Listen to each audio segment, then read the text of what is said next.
अरे भैया मैं सुने होते पैसा पर कुछ भी कर सकता ना। हाँ कुछ भी कर देता हूँ, कुछ भी। हाँ कुछ भी कर देंगे। अरे कुछ भी रे छोटे, कुछ भी। साले कुछ भी कहा तो समझ में नहीं आते, दिमाग खराब कर लेना भैया। मोर एक ठा काम कर देना। हाँ चल बता।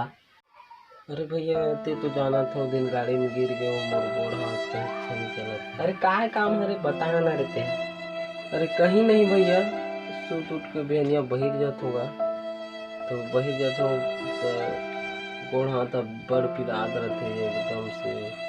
गोड़ हाथ पिरत थे तहन हाथ वाथ घल पिरत थे, अंठी मर मोर कुलाल धो देते का साले में। मोर कुलाल नहीं तो तोर कुलाल धो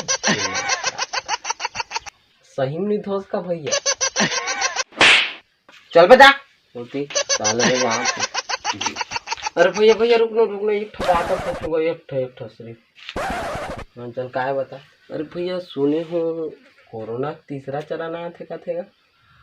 हाँ छोटे तो कैसे कैसे होते भैया।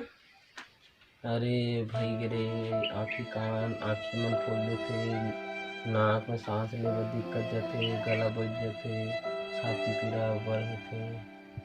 लेकिन भैया मोला ये समझ नहीं आई, दूसरा तीसरा के मारे जगह नहीं धरा थे और तीसरा चरण आया का फुसका में कौन दिमाग खा। साले यहाँ आदमी मन मारा थे तो तमाशा सीखे थे।